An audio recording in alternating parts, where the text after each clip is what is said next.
Ayan, so magandang araw ulit sa inyo mga ka-safety. So pag-uusapan po natin ngayon yung mga rate ng safety officer, yung realidad dito lang sa Pilipinas mga ka-safety.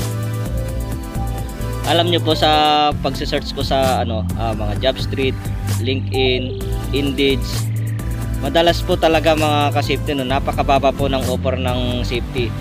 Lalo na pagka safety officer 1. Actually yung sa pagiging safety officer 1, halos lang kapantay lang siya ng skilled, no?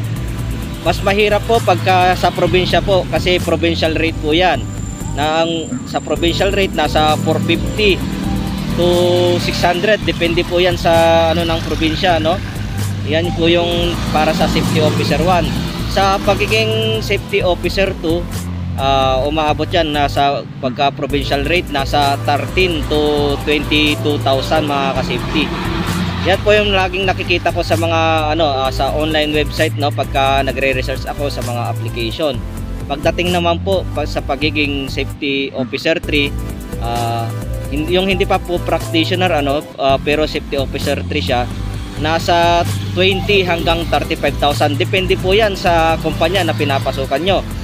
Kung ang kumpanya ay for compliance lang po ang safety, lalo na pagka mga subcontractor, napakababa po ng bigay kahit safety officer 3 ka na. Yan po ang nagiging realidad dito sa Pilipinas, no?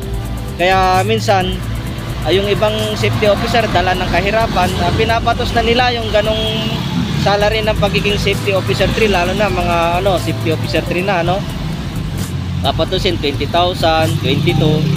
Pero madalas mga ka-safety mas maganda nasa bandang 30 and above po sana pagka nag safety officer 3 na kayo. Ganon din sa pagiging safety officer 4 na madalas mga practitioner at saka consultant, no? Dito sa Pilipinas umabot na sila ng 50 hanggang 100 or mahigit pa, depende po sa kumpanya. Pero pag ang kumpanya mayroon siyang safety consultant, malamang naka-establish na po yan ang safety department po nila, no?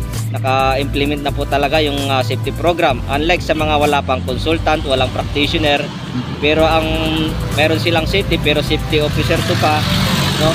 So nahihirapan sila, walang growth kasi ang rate nila mababa project nila kakaunti lang kasi kung malaki yung mga project na yan mga ka-safety, pag ang project nyo umaabot ng nasa 100 million, malamang mayroon kayong mga practitioner na safety, no, sa isang kumpanya. So na-establish nila yung magandang rate ng pagiging safety, pero as of now, no, sa mga nakikita ko sa mga hiring, minsan nga yung pagiging practitioner hindi pa umaabot ng 50 mil yung ibang rate pero ngayon sa pagiging safety officer 1 nga yan nasa 12 to 15,000 or hanggang 16.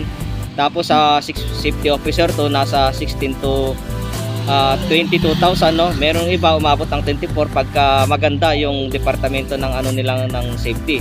Tapos sa safety officer 3 umaabot ng hanggang 22 hanggang 35, no. Minsan may 40 depende sa performance or sa company. So advice ko lang, no, wag tayong masyadong palipat-lipat ng kumpanya, lalo na pagka maganda yung departamento ng safety, no. Tsagain po natin mga ka-safety. So yun lang, sana may nagkaroon kayo ng idea ng mga ka-safety. God bless.